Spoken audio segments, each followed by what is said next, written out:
Subscribe कीजिए महाविद्या साधक परिवार ऑफिशियल चैनल को, बेल आइकॉन को प्रेस कीजिए, ऑल ऑप्शन पर क्लिक कीजिए ताकि आने वाले वीडियोस की नोटिफिकेशन आपको मिलती रहे।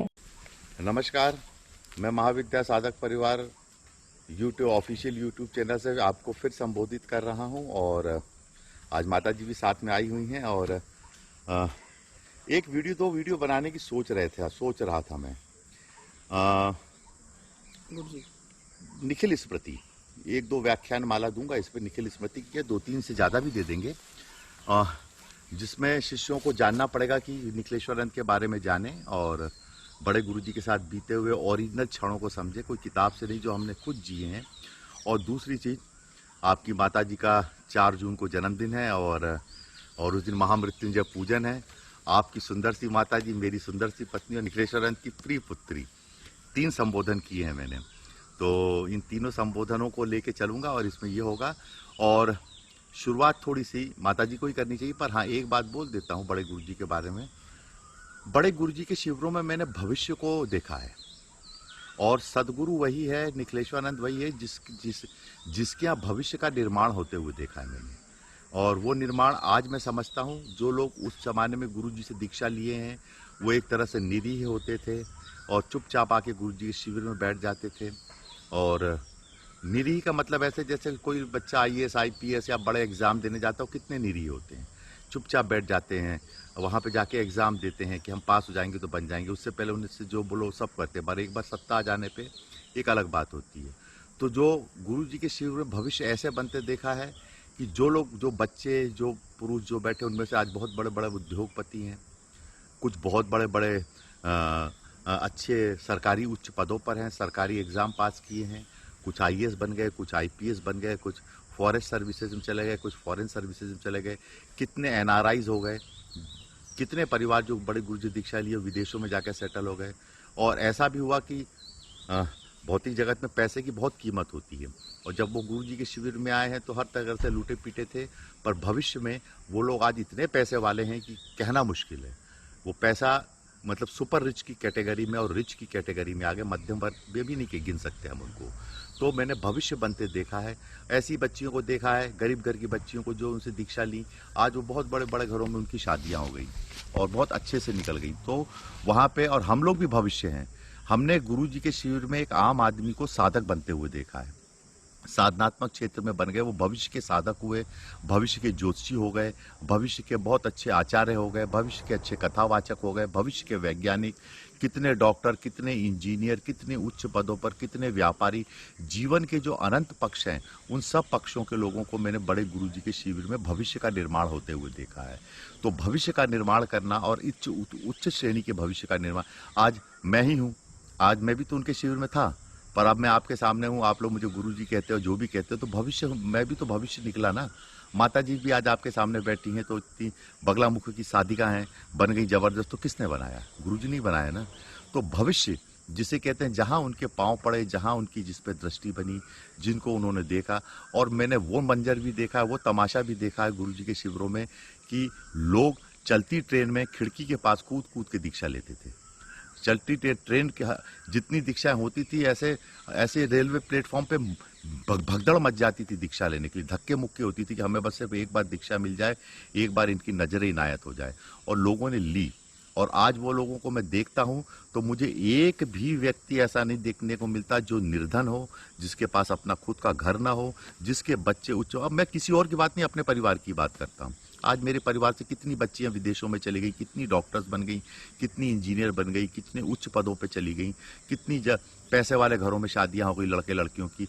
आज मैं, एक मनुष्य का परिवार ही 1000 लोगों का होता है, मैंने तो अपने परिवार के सभी लोगों की दीक्षा कराई है। कितने क्षत्रिय होने के बाद भी उनने सब कुछ खाना पीना छोड़ दिया, एक मार्ग मिला।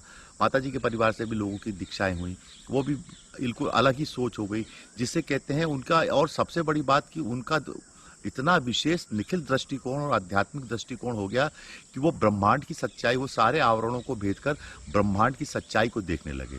उनने, अनंत लोगों ने देवी देवताओं के दर्शन किए, साक्षात्कार किए, सिद्धियां की, ये सब हुआ। कितने बड़े बड़े पॉलिटिशियंस हैं, मैं किसी का नाम नहीं ले सकता, कितने बड़े बड़े मीडिया चैनल के लोग हैं, मैं नाम नहीं ले सकता, पर हर क्षेत्र में मैंने भविष्य बनते देखा है। वो गुरु जी से मिलने से पहले कुछ नहीं थे, मैंने अपने शिविरों में बैठ के उनकी दीक्षाएं कराई हैं। पर आज वो कहाँ हैं? अच्छे हैं, खाते पीते हैं, उच्च घर के हैं और साधक हैं। और मानता हूं इस बात को। कितने लोगों को मैंने, अनंत लोगों को आस्तिक बनते देखा है। एक नास्तिक और नास्तिक तो होते ही हैं, उसके बाद नास्तिकता और आस्तिकता के बीच में डोलने वाले लोगों को भी मैंने देखा है, जो आज पूर्ण आस्तिक है, जिनका परिवार बदल गया। तो भविष्य का निर्माण निखिलेश्वरानंद ही कर सकते, कोई और नहीं कर सकता। मैंने बहुत गुरु के प्रवचन, किताबें, ये वो दुनिया भर की बकवास सब कुछ सुनी। सब अच्छा है, किसी क्षमा करे अगर कुछ कठोर शब्द निकल गया हो मुंह से, पर मैंने भविष्य का निर्माण होते हुए नहीं देखा। पर भविष्य का निर्माण होते हुए मैंने अपनी जिंदगी में सिर्फ और सिर्फ निखिलेश्वरानंद के शिविर में देखा है। और आज भी जो शिविर उनके लगते हैं उसमें भविष्य का ही निर्माण होता है। और क्षमा चाहता हूँ, पहले आप, बस इतना ही मुझे कहना था। आपकी माता जी, उनकी प्रिय पुत्री माता जी आपको संबोधित करेंगी, फिर मैं मिलके साथ में करूंगा, फिर वो अकेले बोलेंगी, मैं बोलूंगा। ये एक हल्का फुल्का और लाइट वीडियो है जो शिष्यों को इस समय बहुत पसंद आएगा। और मेरा बहुत आशीर्वाद है आप लोगों को। चलाइए। ये देखो आम का पेड़, देखो कितना फलों से लदा हुआ है। और बहुत दिन के बाद तुम लोगों के सामने आई हूँ, तो तुम्हारे पिताजी बोले कि चलो साधना निखिल धाम चलते हैं। आज कुछ निखिल स्मृति के बारे में बोलते हैं और तुम्हारे शिविर के बारे में। महामृत्युंजय शिविर है 4 तारीख को। महामृत्युंजय शिविर को 4 तारीख को मैं बगलामुखी पूजन कराती हूँ और बगलामुखी की शिव ही महामृत्युंजय है। और समय काल ऐसा चल रहा था कि महामृत्युंजय साधना, महामृत्युंजय दीक्षा और महामृत्युंजय शिविर कराना बहुत ज़रूरी था। एक बार क्या हुआ, महाकाल और महाकाली किसी गुफा में छुप गए। क्यों महामृत्युंजय शिविर करा रही हूँ, तो मैं महामृत्युंजय शिव की महत्ता बता रही हूँ। महाकाल और महाकाली किसी गुफा में छुप गए और कई काल खंड बीत गए, पर वो गुफा के बाहर ही नहीं निकले। उनका पढ़ाई खत्म ही नहीं हो रहा था। कई काल बीत गए। काल भी परेशान, काल वहाँ बैठा गुफा के बाहर, क्योंकि काल उनसे बहुत परेशान रहता है, क्योंकि महाकाली थी। तो काल वो महाकाल के बस, महाकाली और महाकाल उनके बस में कहाँ काल आने वाला है। काल भी रोता था उनके नाम से, क्योंकि वो काल से प्रेर कर। कई युग बीत गए और महाकाल गुफा से बाहर निकल ही नहीं रहे थे। फिर क्या करें, देवी देवताओं ने बड़ी प्रार्थना की। ब्रह्मा जी ने अग्नि को भेज दिया गुफा के अंदर। अग्नि गई तो उन्होंने कहा भिक्षाम देही। उन्होंने कहा किसी तरह से इनका ध्यान अपनी तरफ आकर्षित करें। तो अग्नि ने कहा भिक्षाम देही। महाकाली को अच्छा नहीं लगा, तो महाकाली ने शिव का तेज निकाल के उनको दे दिया कि ले जा, तू सबको खा जा। अग्नि को बोला। और महाकाली ने महाकाल को सूरत में कर दिया। और उसके बाद फिर ब्रह्मा जी परेशान। फिर मैं आज से इनके भक्तों को टच भी नहीं करूंगा। महाकाल जाने, महामृत्युंजय जाने, शिव जाने और उनके भक्त जाने, मैं कभी इनको टच भी नहीं करूंगा। इसलिए महामृत्युंजय साधना संपन्न करवा रहे हैं। अब बात थोड़ा घूमते फिरते, महाकाल बात आई कि बड़े गुरु जी की स्मृतियाँ। बड़े गुरु जी की स्मृतियाँ तो इतनी हैं कि 24 घंटे उन्हीं के सहारे तो हम लोग जीते हैं। उनकी स्मृतियाँ दिमाग से जाती थोड़ी हैं। और जहाँ उनकी स्मृति होती है, जहाँ उनकी चर्चा होती है, वहाँ गुरु उपस्थित होते ही हैं।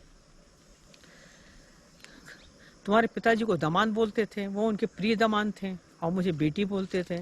मैं उनकी प्रिय बेटी थी, मुझे बहुत प्यार करते थे और हमेशा गुलाब का फूल देते थे मेरे हाथ में।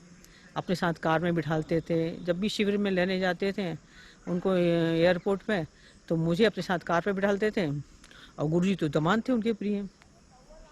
गुरुजी को नहीं बिठाते थे, पर मैं माता जी और गुरुजी, क्योंकि मुझे उन्होंने बेटी की तरह बहुत प्यार से रखा। और गुरुजी से उन्होंने बहुत झगड़े करवाए। उनके हाथ में तलवार दे देते थे, जाओ तुम्हें जो करना है करो।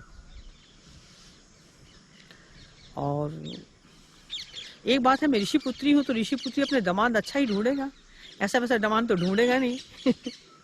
तो ये निखिलेश्वरानंद की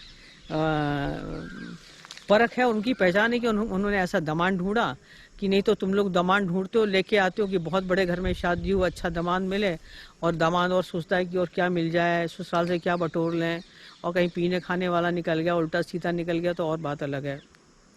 पर उनके दामाद ने काम बहुत किया गुरुजी का।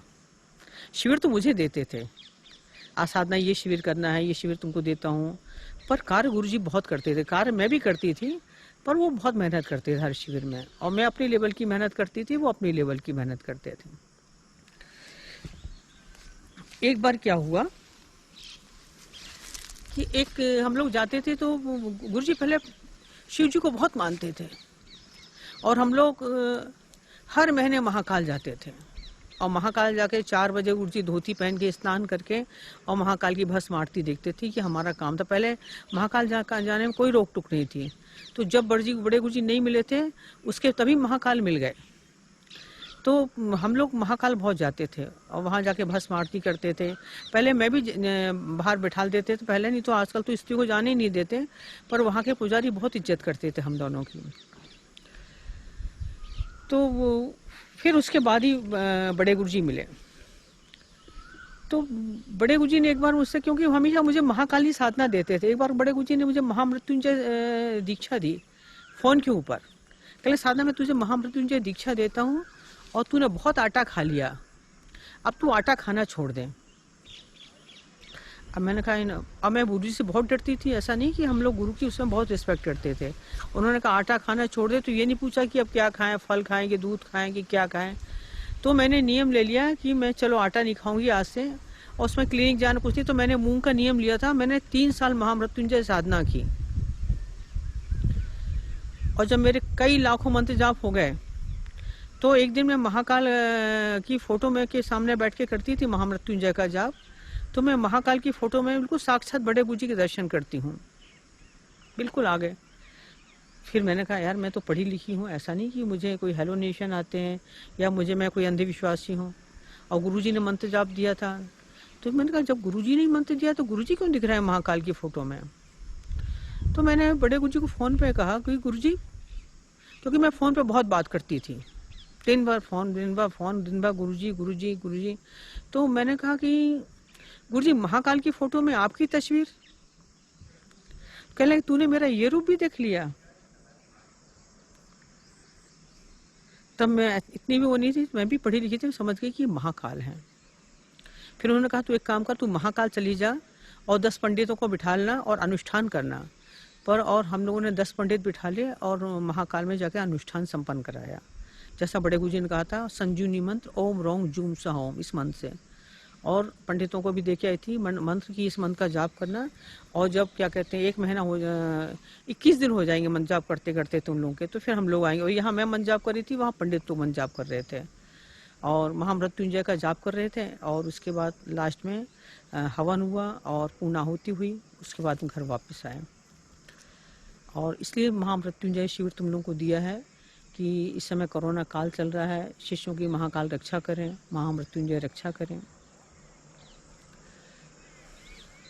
लेके तो तुम्हारे पिताजी ही गए गुरुजी के पास, मुझे गुरुजी से जोड़ने वाले वही हैं। आज मैं सोचती हूँ कि आज बड़े गुरुजी मुझे मिले और जिनसे मैं बहुत प्यार करती हूँ। प्रेम क्या है वो मैंने बाद में जाना, पर ले तो तुम्हारे पिताजी गए, वो लेके गए थे। एक बार क्या हुआ कि वो एक शिवजी के एक सुब्बा राव थे, तो उनके पास एक शंकर जी थे, पारे के शंकर जी थे, और वो 56 किलो के शंकर जी थे। 56 किलो के शंकर जी थे। तो एक बार पेपर में आया कि इनके तरफ 3 मिनट तक देखो तो 3 जन्म दिख जाते हैं। तो तुम्हारे पिताजी वहाँ रोज जाने लगे। हम मैं घर में दोपहर में देखूं कि मेरी ये है नहीं नदारत, कहीं जाते तो नहीं, कहाँ गए। मैं पूछती थी तुम कहाँ गए, बस ऐसे ही जरा काम से गया। नहीं, मैंने कहा एक दिन तुम सच्ची सच्ची बताओ और मुझसे झूठ नहीं बोलना, कहाँ गए थे तुम। कल एक सुब्बा राव के यहाँ जाता हूँ मैं, उनके यहाँ पारे के शिवलिंग है। मैंने कहा चलो मुझे भी लेके चलो। मैंने कहा देखो तो तुम्हारे सुब्बा राव कैसे हैं। मैं गई तो पारे के शंकर जी थे वहाँ पर, और उन्होंने एक धोती में लपेट के रखे थे ऐसे। शंकर जी को बहुत अच्छे बड़े गुरुजी के हाथ के बने शिव जी थे। तो शिव जी की पूजा करी, शिव जी को देखा, और फिर वहाँ हमने एक लकड़ी का मंदिर बनवा दिया बहुत अच्छा। उसमें मीनाल का नया नया मकान लिया था, तो शंकर जी के लिए एक छोटा सा मंदिर बनवा दिया और वहाँ गलीचा बिछा दिया। फिर वहाँ जाके हम लोग बैठने लगे। तो एक दिन कहने लगे कि वहाँ हमारे गुरुजी आने वाले हैं, हमें कुछ चंदा दे दो। तो तुम्हारे गुरुजी ने लेके 5,000 रुपये दे दिए उनको, क्योंकि उनको गुरुजी से बड़ा स्नेह था पहले शुरू से ही। और शिव में तो उनका शिविर है, बड़े गुरुजी आ रहे हैं, चलो साधना 5,000 रुपये दे देते हैं। 5,000 रुपये दे दिए। बड़े गुरुजी आए, शिविर पहला शिप है ये, पहला बड़े गुरुजी से इंट्रैक्शन था। तो मेरे को तो कुछ धुक धुक हो रही थी, जाऊं कि नहीं जाऊं। बोले नहीं चलो चलो, तुम चलो तो चला। गए वहाँ शिविर में, सबसे पीछे जाके खड़े हो गए। और वहाँ पर बड़े गुरुजी प्रवचन कर रहे थे और बार बार ये साधना करने से ऐसा होता है, ये साधना करने से ऐसा होता है। तो मैंने अरविंद से कहा, तुम्हारे पिताजी से कहा, देखो बार बार मेरा नाम ले रहे हैं, साधना साधना बोल रहे हैं। पर हमने दीक्षा तब भी नहीं ली, क्योंकि बहुत सारे लोग थे, इतनी भीड़ थी। और मेरा थोड़ा ऐसे झेपू नेचर का था, मैं बहुत शर्मीले नेचर की थी। तो एकदम भीड़ में जाना, और उनके शिष्य मंच पे बैठे थे, तो मैंने कहा कोई कुछ बोल देगा कि दीक्षा लेने जाना। कोई पीताम्बर ओढ़ा नहीं था, कुछ ओढ़ा नहीं था, दीक्षा सामग्री कुछ ली नहीं थी। हाँ, तो मैं कह रही थी कि फिर इसके बाद हम लोग इंटर में एक होटल गए, वहाँ चाय वाय पीने के लिए। वहीं पास में कॉफ़ी हाउस था, वहाँ बड़े गुरुजी पहले से ही बैठे हुए थे, जैसे वो हम लोगों का इंतजार ही कर रहे हूँ। वहाँ बैठे थे, तो तुम्हारे गुरुजी जाकर चरण स्पर्श किया। मैं फिर भी झप रही थी, मैं पीछे गई, ये कौन है? बोले मेरी वाइफ है। फिर मैंने भी जाकर बड़े गुरुजी के चरण स्पर्श किए। तो बोले दीक्षा ली? मैं कहा दीक्षा लेनी तो थी गुरुजी, पर बहुत भीड़ है। बोले तुम दोनों होटल में आ जाना। और उस समय होटल रेसिडेंसी बड़े गुरुजी रुके हुए थे, वहाँ गए तो वहाँ प्रथम दीक्षा हुई। ऐसे पर बहुत बार से फिर बड़े गुरुजी ने तो पहली बार में मुझे जोधपुर बुला लिया कि अरविंद की शादी है, साधना तुम और दोनों जन जोधपुर आना। हम लोग अरविंद की शादी में भी गए, वहाँ ही बड़े गुरुजी ने बहुत सारे आशीर्वाद दिए। साधना एक दिन तू हिमालय पर खड़े होकर सारे संसार को देखेगी, ऐसा वैसा ये। पर ले जाने वाले तुम्हारे पिताजी थे, जोधपुर भी ले जाने वाले वही थे। हमने कभी जोधपुर देखा ही नहीं था, अब जोधपुर कैसे जाएं? हम दोनों बड़े परेशान। तो दिल्ली से होते हुए जोधपुर गए, दिल्ली और जयपुर, क्योंकि हम भोपाल और भोपाल से पचमढ़ी, इसके अलावा हम बड़े गुरुजी से मिलने से पहले कहीं गए नहीं। ज़्यादा कभी होता था तो पचमढ़ी चले आते थे, और क्लिनिक से फुर्सत मिलती नहीं थी। क्लिनिक इतनी चलती थी, पूरे ऑल ओवर इंडिया से पेशेंट आते थे, और कम से कम 400-500 पेशेंट रोज आते थे। बस क्लिनिक चलाना, और कभी छुट्टी के दिन हुआ तो पचमढ़ी चले गए। हम लोग जोधपुर भी गए, बड़े गुरुजी के साथ अरविंद की शादी देखी, बड़े गुरुजी ने एक सेट भी दिया। एक बार रात को गए थे कार चलाते हुए गुरुजी, और रात में 1 बजे पहुंचे जोधपुर। तो तुम्हारे पिताजी को गुरुजी ने एक तलवार भेंट की, ले अरविंद, मैं तुझे जगदम्बा की तलवार देता हूँ, ये तुझे मैं वरदान देता हूँ। तो उनको वो दामाद मानते थे, और उनको उनसे भी बहुत प्यार करते थे। मुझे बेटी मानते थे। खैर मैं तो ऋषि पुत्री हुई हूँ, मुझे तो बेटी से प्यार करना, बेटी को आगे बढ़ाना तो बाप का काम ही होता है। पर हाँ, उनको दामाद अच्छा मिला, उन्होंने बहुत काम किए बड़े गुरुजी के शिविरों में। और निखिल धाम की भी जब ज़मीन हम लोगों ने ली, तब बड़े गुरुजी ने एक बार मुझसे बोला, साधना मेरा एक मंदिर बनाना, क्योंकि कुछ शिष्य हैं लंदन में जो पति पत्नी ने मिलकर अपने गुरु का मंदिर बनाया है, बहुत अच्छा। तू मेरा मंदिर बनाना, मेरी मूर्ति तुझसे, तुम लोगों से, शिष्यों से बात करेगी। ये बात मेरे दिमाग में थी, क्योंकि मैं उनकी बात कोई भूलती नहीं हूँ। बहुत पहले बोला था, क्योंकि एक बार बड़े गुरुजी ने एक शिविर लगाया था, ये शिविर लगा था जोधपुर में, और शिविर में गुरुजी का सब लोग 5-5 हज़ार रुपये इकट्ठे करो और मैं बहुत अच्छा अपना मंदिर बनवाऊंगा। तो मैं नई दीक्षा हुई थी, मैंने कहा अपना मंदिर बनवाएंगे। फिर बड़े गुरुजी को 5,000 रुपये भी दे दिए। साल बीत गए, 2 साल बीत गए, मैंने कहा यार 5,000 रुपये तो ले लिया गुरुजी ने, पर मंदिर तो बनवाया ही नहीं। बाद में फिर उन्होंने मंदिर की बात की, तो मंदिर की बात वो बाद में मुझे समझ में आई, क्योंकि बड़े गुरुजी बहुत घुमा फिरा के बात करते थे, बहुत सिद्धियाँ थी, और बहुत सिद्धियाँ थी। इतनी सिद्धियाँ थी उनके पास कि जिसकी कोई हद नहीं। अगर घर में कोई बात करो तो तुरंत फ़ोन पे सुन लो। एक बार क्या हुआ कि ईद थी, मैंने कहा तुम्हारे पिताजी से आज बड़े गुरुजी को बोलूँगी ईद मुबारक हो। कहे अरे ऐसा मत बोल देना, ऐसा तो मुसलमान लोग बोलते हैं। तो शाम को फ़ोन करके मैंने फ़ोन लगाया, तो कहते ईद मुबारक है नहीं बोलेगी। अब उनसे बात करने में, घर में बात करने में इतना डर लगता था। सब कुछ देखते थे, वो ब्रह्मांडी थे। मैं अपने बच्चों से झूठ नहीं बोलती, वो साक्षात ब्रह्मांड थे। भगवान कृष्ण की तरह संपूर्ण ब्रह्मांड उनके अंदर समाहित था। वो साक्षात कृष्ण है, उनको जितना बोला जाए उतना कम है, क्योंकि ब्रह्मांडी थे। सारा ब्रह्मांड उनके अंदर समाहित था। उनकी मुस्कुराहट, उनके चेहरे पे ऐसी मुस्कुराहट रहती थी। वो हमेशा, कभी मैंने उनके वो हिंसा करते देखा ही नहीं, कभी क्रोध में देखा ही नहीं। कभी क्रोध करते भी थे थोड़ा बहुत, पर वो हिंसा से परे थे। विपूर्ण मातृत्व और पूर्ण प्रेम है। मैंने प्रेम करना सीखा है अपने शिष्यों से, तो अपने गुरु से। मैंने अपने गुरु से बहुत कुछ सीखा। और वो वास्तव में गुरु थे, वो ब्रह्मांडी गुरु थे। जब उन्होंने कहा साधना में अभी क्या कहते हैं 30-40 साल जब वो शरीर छोड़ने वाले थे, तो उन्होंने कहा साधना मेरे ऐसा करना, तू मेरे 20 लाख पोस्टर छपा देना। मैंने कहा 20 लाख पोस्टर शिविर करेंगे, 20 लाख पोस्टर कौन छपाता है। मैंने फिर कुछ नहीं बोली मैं। थोड़े दिन बाद 3 जुलाई को जब बड़े गुरुजी ने शरीर छोड़ा, तो उन्होंने मुझसे कहा था कि साधना तू 3 जुलाई को मेरे पास आना और मुझे भुवनेश्वरी का मंदिर बनवाना है।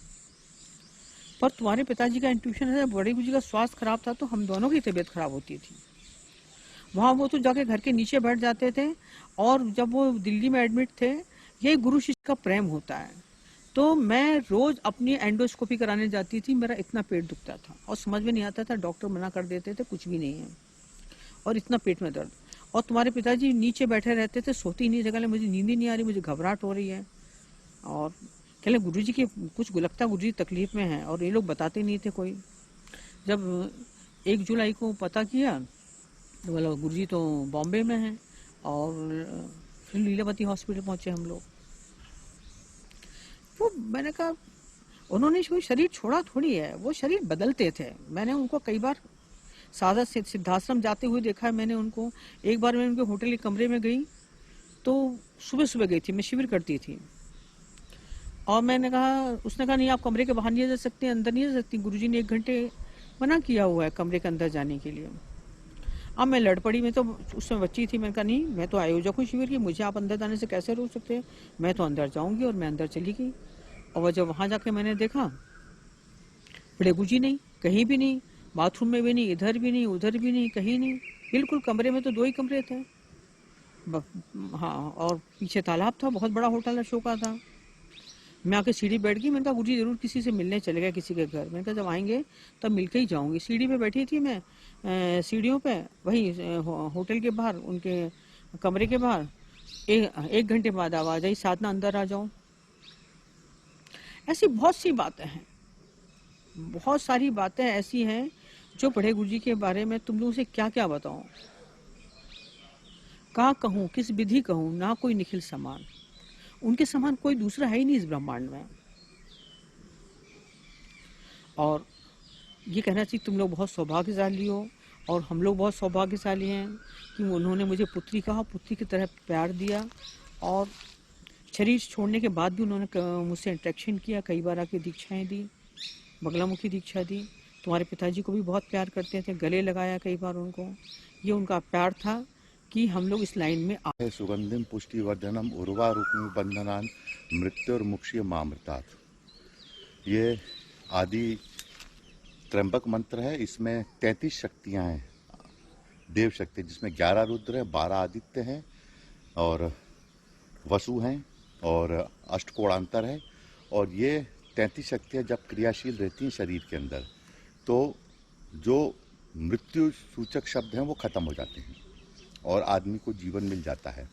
और इसका मतलब ये है कि जिस प्रकार खरबूजा लगा हुआ है, अपनी बेल में लगा हुआ होता है, खरबूजा लगा हुआ होता है, और जब वो पूरा पक जाता है, और वो पूरा पक जाने के बाद जब उसमें सुगंध आने लगती है, तो बेल का, जैसे ये आप देख रहे हैं आम लगा हुआ है, जैसे ये आम लगा है, तो अब इसका मतलब ये है कि जब तक ये आम लगा है, ये आम बड़ा होगा, जिसमें से खुशबू आने लगेगी, और ये पूर्ण होगा, और इसमें कोई ग्रास नहीं लगा होगा, कीड़े इत्यादि नहीं लगे होंगे।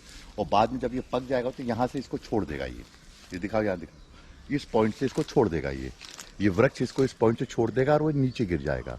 मतलब ये पक के संपूर्ण होकर जब इसमें पूरी गुठली बन जाएगी, सब कुछ बन जाएगा, पक जाएगा, सुगंधिम पुष्टिवर्धन है, पुष्टिवर्धक भी होगा, सुगंधित भी होगा और अपना पूर्ण स्वरूप ले चुका होगा, तो यहाँ से इसको छोड़ देगी।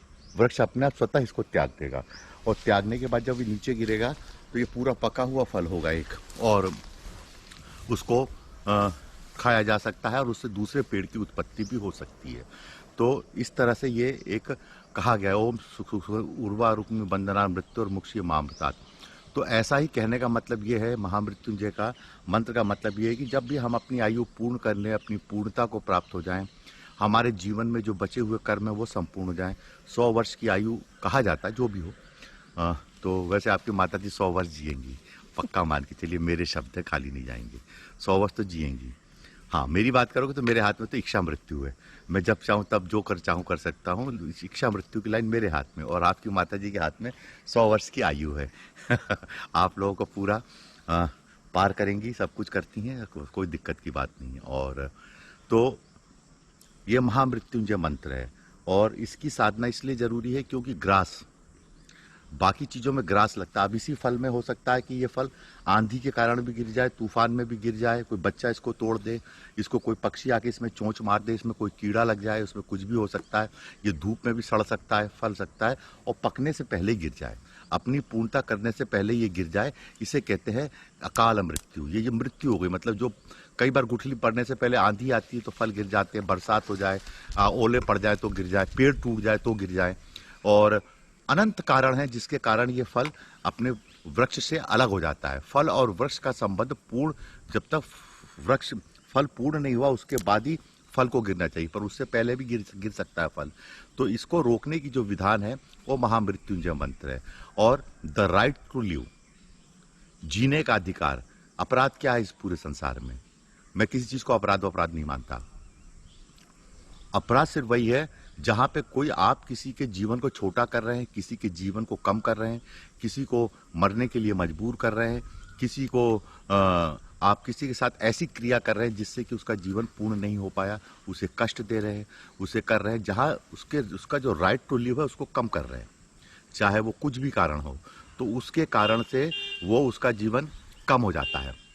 और ये दिस कम अंडर अ, जो सार्वभौमिक रूप में अगर किसी चीज को क्रिमिनलिटी में मानता हूं तो इसी चीज को मानता हूं कि किसी के जीवन को कम करने का अधिकार आपको नहीं है।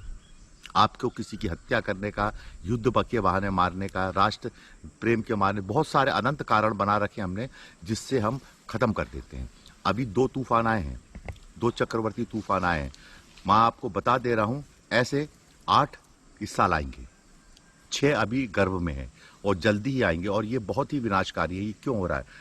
जब अमेरिका ने मुस्लिम कंट्रीज पे आक्रमण किया, मैं मुस्लिम कंट्रीज का पैरोकार नहीं हूं, उनकी भी अपनी अति में सोच है, अति टेररिस्ट है, वो भी सब करते हैं, वो मारकाट भी वो भी करते हैं, वो भी मारकाट में किसी से कम नहीं है। तो जब अमेरिका ने और वेस्टर्न कंट्रीज ने मुस्लिम कंट्रीज पे आक्रमण किए और उसमें बहुत लोग मरे, जो दोषी थे वो तो मरते ही हैं, उसके साथ साथ जो दोषी नहीं थे वो भी मर गए। शहर के शहर उजड़ गए, सारी चीजें खत्म हो गई, गांव के गांव उजड़ गए, लोग, बच्चे मर गए, सब लोग मर गए। इतनी मृत्यु हुई है, आप गल्फ वार से लेके अभी तक देखेंगे, सीरिया, लीबिया, जहां भी हो, जब जहां जहां वॉर हुए हैं उसमें बहुत लोग मरे और बहुत बुरी तरह मरे। बम गिर रहे हैं, ऊपर से मर रहे हैं, भाग रहे हैं, कुछ भी हो रहा है। उसके बाद आपने एक चीज नोट की, जितना कि परमाणु बम अमेरिका को नुकसान नहीं पहुंचा सकते थे, उससे ज्यादा वहां पे हरिकेन और ये चक्रवाती, ओम नमो भगवते महासुदर्शन आए। इस महासुदर्शन चक्र के रूप में जो तूफान चले, उसने अमेरिका, जो चाइना के बाद सबसे बड़ी कंट्री होगी या रशिया के बाद होगी, 3 बड़ी कंट्रीज में से एक है, उसकी भूमि पे इतने तूफान आए कि उसके राज्य मिट गए। वो इतना नुकसान हुआ कि अगर 100 परमाणु बम भी अमेरिका पे फेंक दिए जाते तो इतना नुकसान नहीं होता जितना कि इन चक्रवाती तूफानों से हुआ।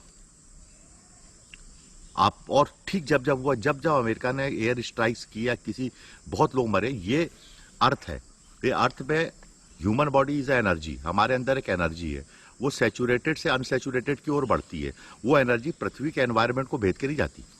वो बहुत रेयर केस में होता है कि कोई एनर्जी, वो बनाया गया अर्थ का मॉड्यूल ही ऐसा है कि उसमें से आदमी मरता है, फिर पैदा होता है, फिर मरता है, फिर पैदा होता है। इस चक्र को चलाना पड़ता है, उस बीच इच्छाओं की पूर्ति होती रहती है। वो एकदम से कोई स्वर्ग में चला जाएगा, स्वर्ग टू सम एक्सटेंट तो पृथ्वी का ही हैवियर पार्ट है, पृथ्वी के सूर्यमंडल को भेजना या चंद्रमंडल को भेजना बहुत मुश्किल है, तो वो यहीं पे रह जाते हैं। तो क्या होता है, जब ये वार होता है तो एनर्जी रिलीज होती है। और ह्यूमन बॉडी जो है वो बहुत परफेक्ट मशीन है, एक बायोलॉजिकल मशीन है, एक टेक्निकल मशीन है, केमिकल मशीन है, हर तरह की एक मॉलिक्यूलर मशीन है। तो इसमें इतनी एनर्जी होती है, जब ये ह्यूमन बॉडी कोलैप्स होती है अकारण, तो ये अनसैचुरेटेड एनर्जी निकलती है और उसमें गुस्सा होता है, उसमें क्रोध होता है, उसमें एक समाज के प्रति या लोगों के प्रति एक वो होता है, क्योंकि कोई मरना नहीं चाहता। आप उसको उस एनर्जी को सोल कह लो, आत्मा कह लो, whatever you can call it. तो जो अनसैचुरेटेड एनर्जी निकलती है, वो एनर्जी पृथ्वी से कहीं नहीं जाती, वो पृथ्वी पे ही रहती है।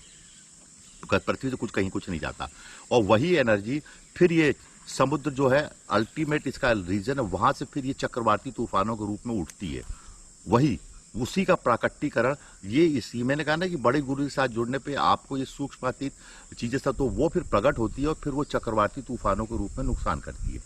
तो अभी जो हमारे यहाँ मौतें हुई, करोड़ों हो गई होंगी ये कोविड से और कोरोना से, तो इसमें जितनी भी जो सोल्स, क्यों कोई मरना नहीं चाह रहा था, अननेसेसरी मरना पड़ा, बिना कारण के मरना पड़ा, कोई उनका कसूर भी नहीं था, कोई दोष भी नहीं था। अब तो लोग तो कहते हैं बीड़ी पीने से मर जाए, मैं कोई बीड़ी पीने के लिए आपसे नहीं कह रहा, या कोई शराब पीने से मर जाता है। बीड़ी किसने बीड़ी पी, किसने शराब पी, किसने नॉनवेज का, मर गए फिर भी बेचारे, सबके फेफड़े खत्म हो गए, मर गए और अनचाहे में मरे। उनको उनकी फैमिली थी, रिस्पॉन्सिबिलिटी थी, सारी चीजें थी, उसमें वो एक जिसे कहते हैं ना कि बहुत बड़ा वो क्रिएट हो गया, जिसे कहना चाहिए कि भारी असंतोष।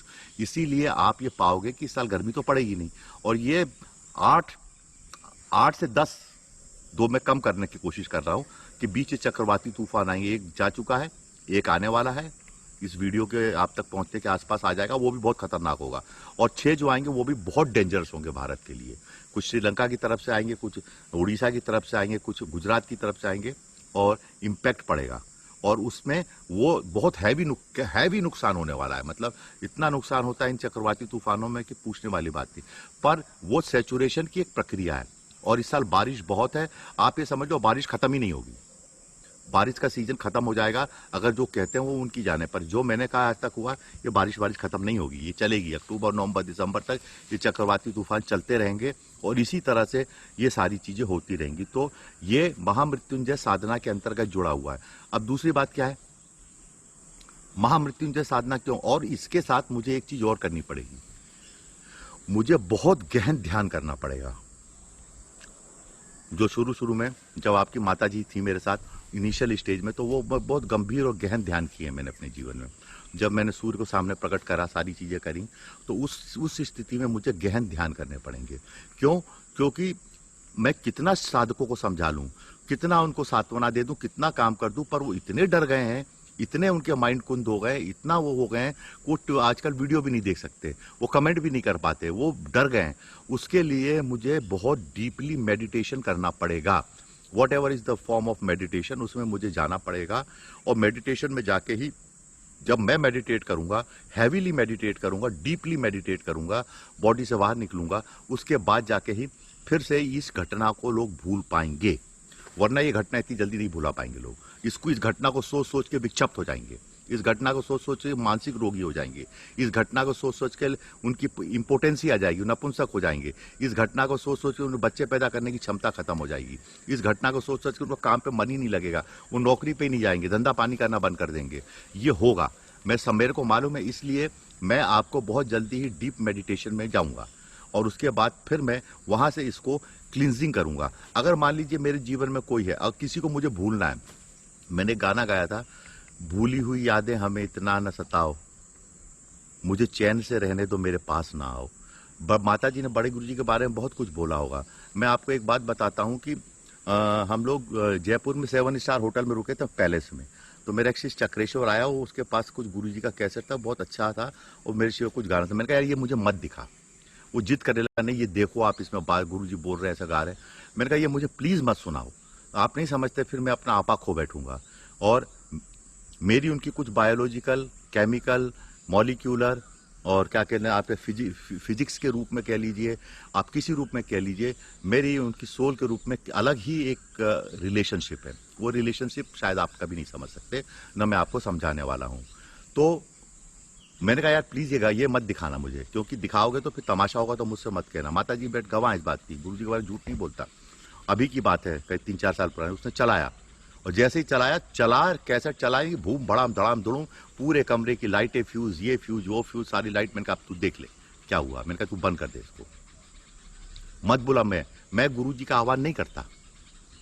मैं तो बुलाऊंगा तो फिर बहुत तमाशा हो जाएगा, बहुत हो तो फिर पूरा सिद्धाश्रम मिल जाएगा।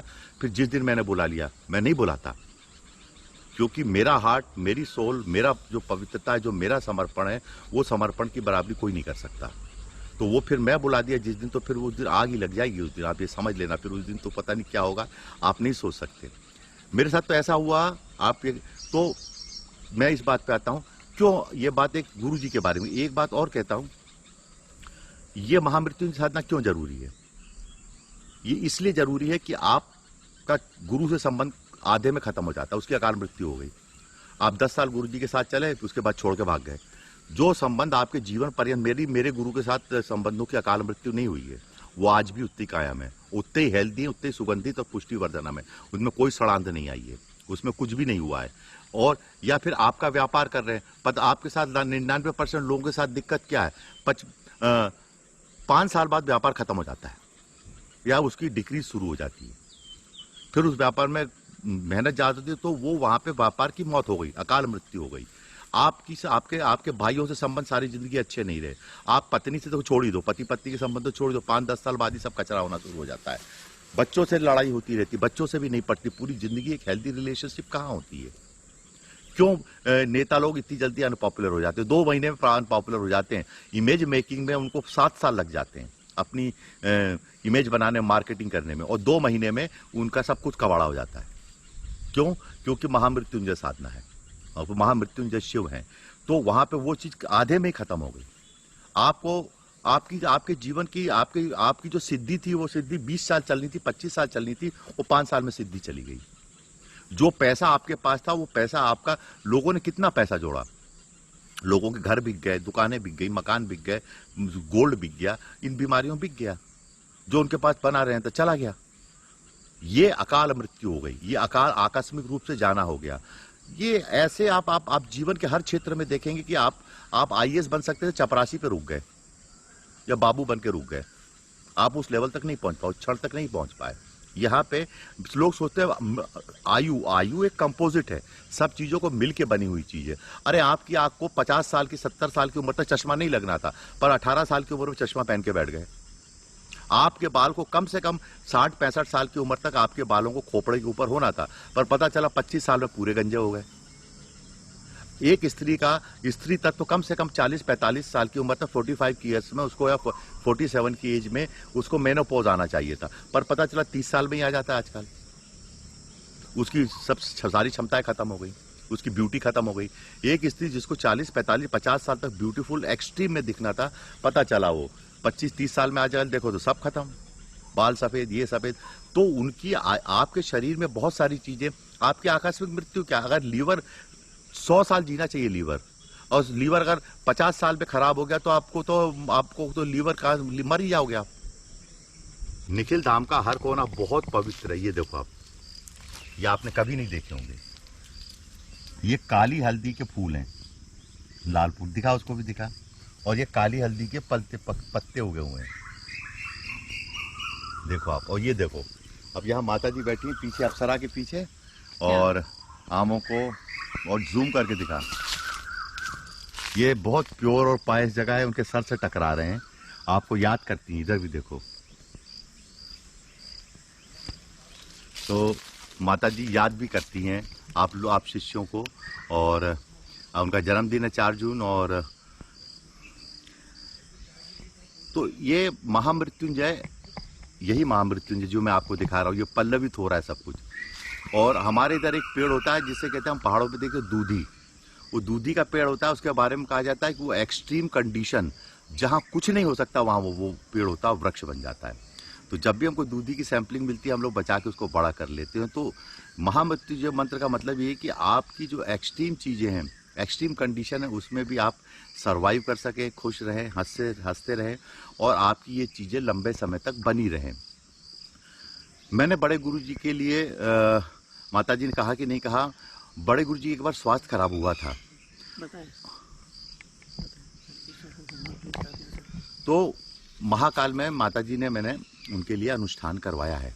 और इसी त्र्यंबक मंत्र से गुरुजी ने कहा था मेरे लिए अनुष्ठान करवाओ, तो उनके लिए माताजी ने और हम लोग गए थे। और महाकाल में जब तक मैं जाता रहा, जब तक कि मुझे पहले क्या था, मैं हर बार जाता था तो भस्म आरती खुद करता था, भस्म आरती में रहता था, सारी चीज़ें होती थी। और जब गुरुजी का शिविर हुआ पहला, तो वो ब्राह्मण भी भोपाल आए और आप गुरुजी ने कहा आप महाकाल के ब्राह्मणों को ले आओ, तो मैंने उनको बुलाया। कभी कभी गुरु की बात भी थोड़ी सी अवॉइड करनी पड़ती है, गुरुजी भी परीक्षा लेते हैं। तो उन्होंने कुछ पैसे वैसे की बात, भाई ब्राह्मण का हक तो होता है दक्षिणा पे, तो कुछ ज़्यादा ही बोला होगा, चलो चलता है कोई बात नहीं। तो गुरुजी को गुस्सा आ जाता है थोड़ी जल्दी, तो गुरुजी बोले अरविंद इनको भगा दे, ज़्यादा पैसे मांगते हैं। मैंने कहा आप चिंता मत कीजिए, आप रहने दीजिए। मैंने अवॉइड उनसे बात टाल दी। मैंने उन्होंने 9 ब्राह्मणों को रखा। गुरुजी के महाकाल के पहला शिविर था गुरुजी का, महाकाल का पूजन उन्होंने किया मंच के ऊपर। उनको रुकने की व्यवस्था भी मैंने टॉप क्लास की, सारी चीज़ें की। और उसके बाद मैंने गुरुजी को नहीं बताया कि मैंने उनको क्या दक्षिणा दी क्या नहीं दी। उन्होंने जितना मांगा था उससे ज़्यादा दी मैंने, और उनको भेजने के लिए गाड़ी की व्यवस्था की। अगर उन्होंने बोला 2100 रुपये 1993 में, तो मैंने 3500 रुपये उनके हाथ में रखे होंगे। मैंने कहा नहीं आप रखो। और गुरुजी गुस्सा हो रहे थे कि तू ब्राह्मणों को ज़्यादा पैसा दे देगा तो लूटते हैं। मैंने कहा ठीक है आप, मैं उनकी बात मैंने नहीं मानी।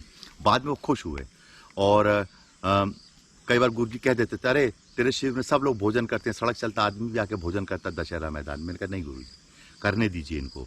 मतलब 24 घंटे रसोई चलती रहती थी, कार्ड वार्ड भी मैं नहीं मानता था। जो आए, मैंने कहा था जो आए जो उसको आना है खाए पिए, कोई दिक्कत की बात नहीं, खुला रहता था काम।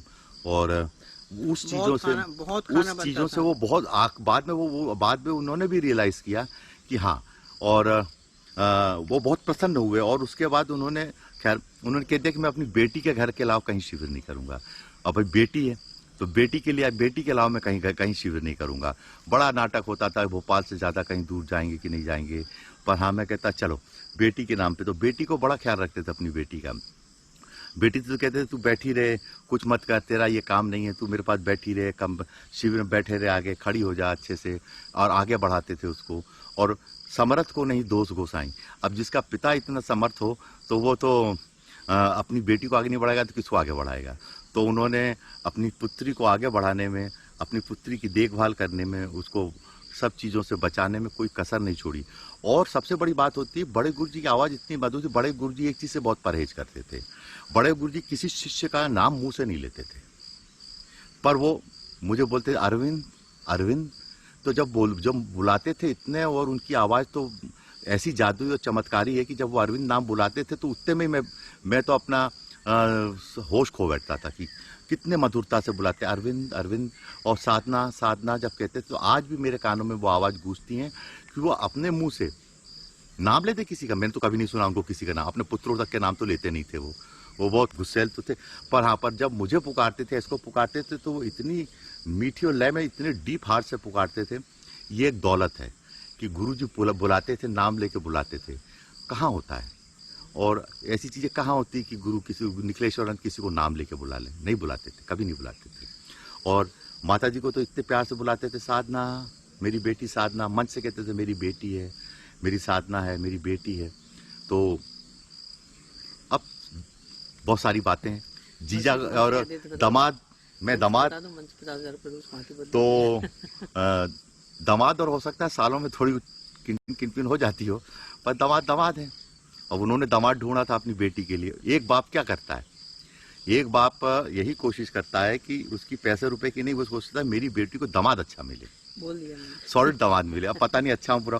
तो मेरी कंप्लेंट जाती थी तो दामाद को लेके थोड़ा फेवरेबल थे, हैं, आज भी हैं। और बाकी मंच से तो कह भी देते थे कि देखो साधना 50,000 रुपये कमाती है रोज़, और उस समय कमाती भी थी वो, और काफ़ी कमाती थी, सारी बातें कमाती थी। तो मैं उनके गले भी लगा हुआ हूँ, उन्होंने मुझे गले लगाया है। और तो मैंने शिवरात्रि का शिविर था, महाकाल में बैठे हुए थे, तो मैं गया, माता जी भी गई। तो मैं थोड़ी देर से आया, ये बैठी हुई थी पहले से। ये तो अपनी बिल्कुल गुरुजी को ठप्पा मार के बैठी रहती, मैं थोड़ा देर से आया। 3 दिन पहले पहुंचा। हाँ, वो पहुंच गए।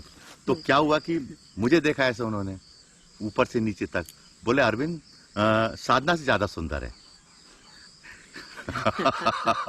मुझसे बोले अरविंद साधना से ज्यादा सुंदर है। अरे दामाद ज्यादा सुंदर है। तो माता जी उनकी पत्नी बैठी बोली हाँ हाँ तुम दामाद अच्छा ढूंढ के लाए, ज्यादा सुंदर है, अच्छा है, ठीक है। तो बोलते अरे भाई दामाद अच्छा होना चाहिए और क्या चाहिए। तो प्रसन्न रहते थे, एक प्रसन्नता के भाव में रहते थे बेटी को लेके। और आज उन्हीं के दिए हुए वरदान है, उन्हीं का दिया हुआ सब कुछ है, उन्हीं का दिया हुआ है, उन्हीं की सारी चीजें हैं। तो गुरु जी के साथ ऐसे समय बीत गया, ऐसे क्षण बीत गया, ऐसे काल बीत गया कि समझ में नहीं आया कैसे। आजकल तो आप लोग कुछ नहीं करते। हमने तो देखा है बहुत सारे लोग क्या करते हैं, व्हाट्सएप चलाते हैं, फेसबुक चलाते हैं, इंटरनेट चलाते हैं, वो हम लोगों का भी मेंशन ही नहीं करते।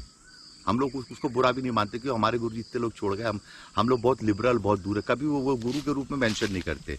बहुत सारे लोग आते हैं, काम करा के चले जाते हैं अंधेरे में, कि कौन बताए किसी को कि हमारा गुरु कौन है, क्या है, बहुत सारी बातें। मैं तो सब कुछ देखता रहता हूँ दुनिया में एक उस भाव से। पर वो जमाना था जब 1993-94 ना तो ये थर्ड क्लास टीवी चैनल थे, ना ये मोबाइल था, ना ये इंटरनेट था, ना ये फेसबुक थी, ना व्हाट्सअप था, ना कुछ भी नहीं था उस समय, ना ये सोशल मीडिया था, कुछ नहीं था। हम लोग तो अपने हाथों से गुरुजी के पोस्टर लगाते थे, हाथों से खुद लेके अपने गाड़ी लेके निकलते थे और पोस्टर लगाते थे। और अगर कोई मना भी कर देता था कि हमारे बोर्ड पे पोस्टर मत लगाओ, तो हम लोग कहते चुप, जो मर्जी है वो कर ले, हम लगा रहे हैं। तो गुरुजी के लिए लगाते थे, अपने गुरु के लिए लगाते थे, अपने गुरु के लिए सब कुछ करते थे। और एक एक शिविर जो गुरुजी के उस जमाने में होते थे वो 4 लाख 5 लाख से कम के थोड़ी होते थे। और आपको यकीन नहीं, बता दो कि त्याग होता था, तब पैसे रुपए की गुरुजी के उससे कोई कमी नहीं रही, ना कभी कुछ होता था। पर हाँ ऐसा भी हुआ कि एक बार पेमेंट नहीं हो पाया तो मेरे ऑफिस की लाइट कट गई। ऑफिस बहुत बड़ा था, बहुत अच्छा काम था, सारे पैसे रुपए थे। 6 महीने तक लाइट नहीं आई और मेरा बेसमेंट में ऑफिस था। 6 महीने तक मैं मोमबत्ती जला के हम लोग बैठे रहे। हमने कहा ठीक है, जब तक गुरुजी का पूरा पेमेंट नहीं चुका लेंगे तब तक हम लाइट नहीं जुड़वाएंगे, चलो जब 10,000 रुपए का बिल है बाद में भर देंगे। तो ये साधना थी कि एक अंधेरे कमरे 6 महीने काम करते रहे, बहुत बिल आता रहा, गुरुजी देखते रहे। तो गुरुजी समझते थे, कभी कभी फोन करके पूछ भी लेते थे, क्यों बेटा अरविंद पैसे की कोई दिक्कत तो नहीं है, सारी चीजें होती हैं, सारी बातें होती हैं। मुझे कई शिविर मिले, कई शिविरों के महामृत्युंजय रूप नहीं हुआ और उनकी मृत्यु हो गई। आदि गुरु शंकराचार्य समाज जी के समान हुआ मेरे साथ। उन्होंने एक शिविर दिया मुझे ओंकारेश्वर में। तो मेरे 2 अच्छे मित्र थे, उज्जैन के शिष्य थे, वो गुरु भाई थे मेरे, तो उनके साथ मैं नर्मदा किनारे गया। और फिर मैंने वहाँ पे जो ओंकारेश्वर का ज्योतिर्लिंग है उसके ऊपर राजा का महल है, बहुत बड़ा, बहुत विराट महल है। आपका भी अभी भी है महल, उसमें वो पूरा राज परिवार रहता है, सारी फैमिली रहती है। तो वो जरा गुरुजी से गुरुजी के जो साथ के लोग होते हैं वो ईगो आ जाता है, क्योंकि गुरुजी किसी को भाव नहीं देते। तो मैंने कहा ना, वो अरविंद बोधिया साधना ने उनके बाद राजा मंत्री चला, कुछ पूछते ही नहीं थे किसी को। तो मैं गया तो मुझे देखा तो बोला आप बहुत अच्छे शिष्य हो, आप बहुत अच्छे हो, सारी बातें। मेरे गुरुजी के पास मैं एक बार गया था तो उन्होंने कहा मेरी पत्रिका में पढ़ लो, ये साधना मैं नहीं बताता, कुछ हो ये बात कहते हो गुरुजी ने, जो भी हो। खैर वो बातें चलती रहती हैं। तो मैंने कहा यार देखो तुम्हारी क्या बात हुई, तुम राजा हो, मैं तुम्हारे पास आया हूँ, तुमको मेरे गुरु के लिए जगह दो तुम शिविर करने के लिए। ये 1994 की बात, 94 की बात, 95 की बात होगी। तो फिर बोला नहीं मैं आपको जमीन दूंगा, आप जाके देख लो, मैं राजा हूँ यहाँ का, महाराजा हूँ इस इलाके का, आपको जमीन दूंगा। बैठा रहा, खाना वाना खिलाया, खाल वाल लटकी थी, बंदूक की तकलीफ पड़ी थी, बड़ा उसने राज परिवार ने बड़ी खातिर की, रखा मुझे। फिर उसके बाद मैं जगह दे दी उन्हें, सब कुछ हो गया। फिर बाद में कुछ दिक्कतें आ गई, तो सबने कहा गुरुजी 3-3 शिविर आप भोपाल में लगा दोगे, अभी 1 महीने बाद फिर बड़ा शिविर है, ऐसा है वैसा है, आप इसको रोक दो। वो मेरा शिविर रुक गया। हाँ, पर मैं वहाँ पे बैठा रहा, नर्मदा में स्नान किया और लेटा हुआ था ऐसे पत्थरों के ऊपर 2 लोगों के साथ। उतने में जैसे शंकराचार्य जी के साथ हुआ, एक स्त्री निकलती है, वो दही बेचने वाली है, उसके अब मैं बहुत भूखा था, तो दही बेचने वाली स्त्री निकलती, पूरा दही का मटका लेके। मैंने बोला लो पैसे लो, मुझे दही पिलाओ। उसने मुझे कटोरा भर के दही पिलाई और मैंने दही पी, फिर वो उसी नर्मदा किनारे, और फिर मैं वापस चला आया। फिर मैंने कहा गुरुजी सारी जगह बुक हो गई। ऐसे गुरुजी मुझे शिविर दे देते थे। जयपुर में उन्होंने एक बार शिविर मुझे दिया था और जयपुर के शिविर की भी मैंने सारी तैयारी बुकिंग कर ली थी। फिर टूटा मचने लगी, हल्ला गुल्ला मचने लगता है, सारी चीज़ें होती हैं, संस्था बड़ी होती है तो सब कुछ चलता है। वो ऐसी अमहत्वपूर्ण बातें होती हैं जिनका कोई जिक्र करना भी जरूरी नहीं होता, चलता है। जहाँ 10 ह्यूमन बींग्स रहते वहाँ होता है। तो उसके बाद वो शिविर भी छप के रुक गया। और वैसे बहुत सारे शिविर किए, तो हाँ इनको महामृत्युंजय नहीं मिल पाए इन शिविरों को। और आपकी माता जी, सुंदर माता जी, मेरी, अरे यार शर्माती, चल ठीक। उनका 4 जून को जन्म दिवस है और उस दिन पर मैं ये महामृत्युंजय साधना करवाऊंगा और इसी आशीर्वाद के साथ कि आने वाले समय में आपके जीवन में ये महामृत्युंजय तत्व बना रहे। मेरे जीवन की 2-3 कमजोरियां हैं, मैं इंतजार नहीं कर सकता, आई कैन नॉट वेट। ये माता जी भी जानती हैं, बड़े गुरुजी इस बात को, गुरु वही है जो शिष्य को पहचानता हो। मैं भगवान का भी इंतजार नहीं कर सकता, मैं लाइन में नहीं लग सकता कभी, या कोई मुझे बोले लाइन में लग जा तो मैं मर जाऊंगा पर लाइन में नहीं लगूंगा। आप याद रखो, मैं इंतजार कभी नहीं करता किसी चीज का।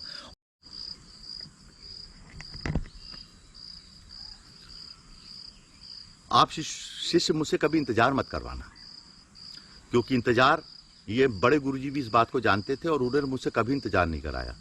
जैसे ही गया वैसे ही बुलाया, वैसे ही बात की। और होटल के कमरे में अगर सोता होता था तो फोन करके बोलते अरविंद आओ, हमेशा बुला लेते थे मुझे। कि जीवन में उन्होंने किसी चीज के लिए कभी कोई इंतजार नहीं करा, मुझसे इंतजार नहीं होता, मैं इंतजार नहीं कर सकता, मुझसे, मेरे बस का कुछ नहीं है, ये सब चीजें मेरे को आती ही नहीं है। और माता जी आपको संबोधित करेंगी, बोलती रहेंगी, इस वीडियो के और पार्ट भी बनाएंगे। गुरु जी के साथ बिताए हुए मोमेंट शिष्यों तक पहुंचने चाहिए और शिष्यों को भी समझ में आना चाहिए कि गुरु कार्य कैसे किया जाता है। डबल माइंडेड लोग काम नहीं कर सकते, या तो पूरी तरह समर्पित होकर कार्य करो या काम मत करो, बीच का मत रहो कभी भी। बस इसी के साथ इस वीडियो में इतना ही कहता हूं मैं आपसे, और आप लोगों को बहुत आशीर्वाद है।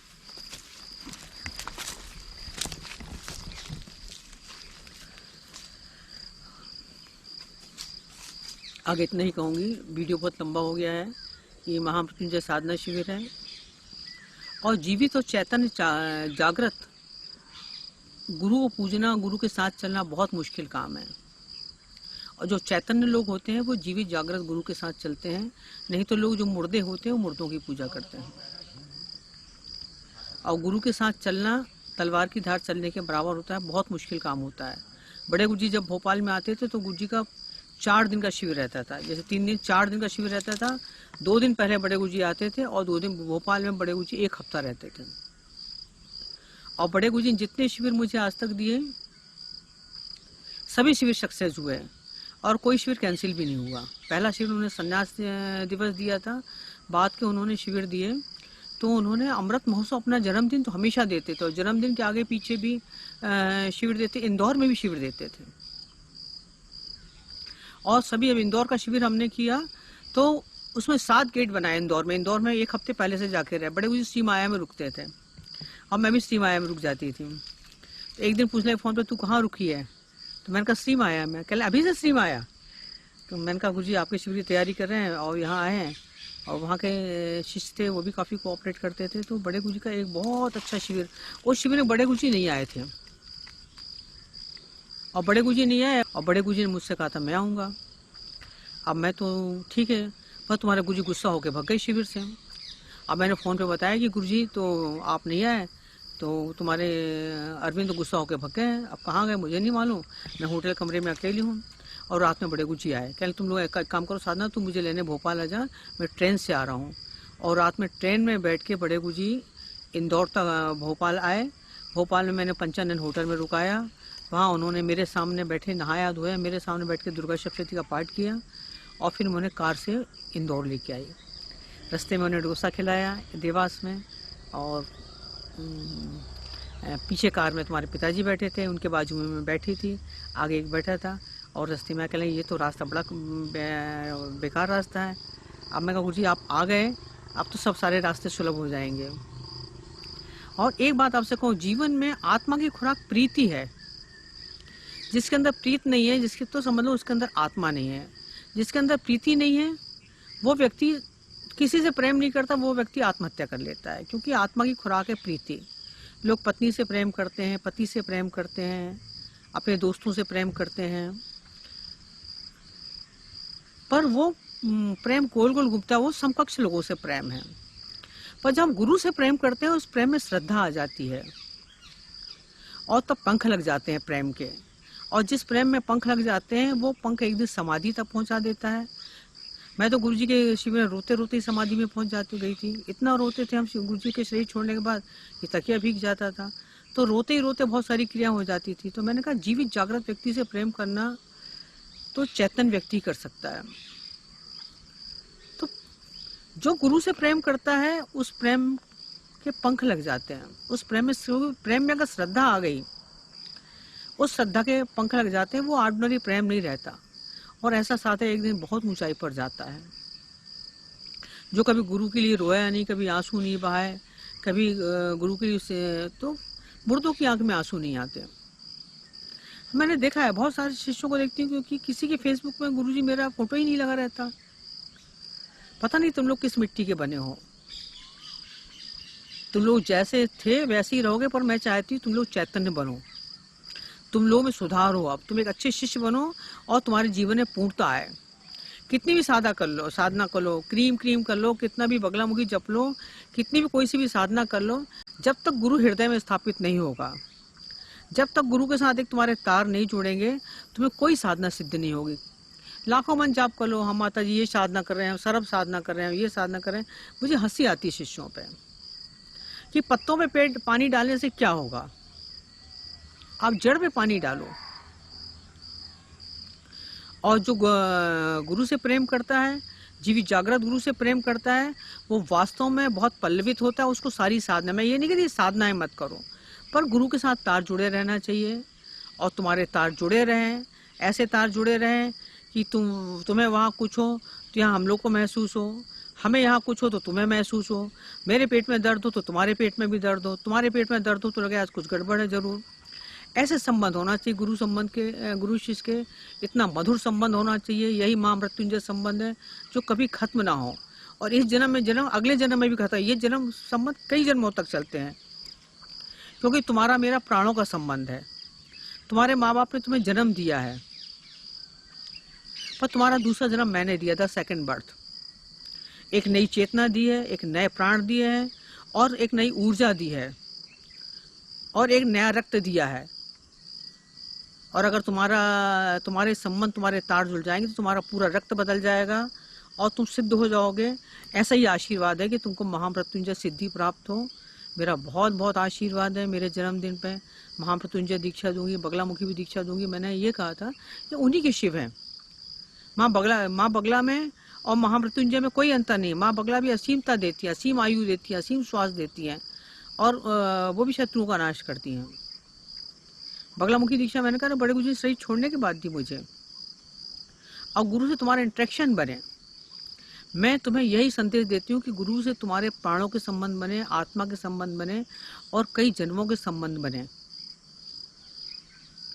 और तुम महामृत्युंजय तत्व को प्राप्त हो। ऐसा ही मेरा आशीर्वाद है। हर हर महादेव। परम पूज्य गुरुदेव की जय। स्वामी निखिलेश्वर महाराज की जय। और तुम लोगों को बहुत बहुत आशीर्वाद है। सुखी रहो, स्वस्थ रहो, प्रसन्न रहो। अपना ख्याल रखना।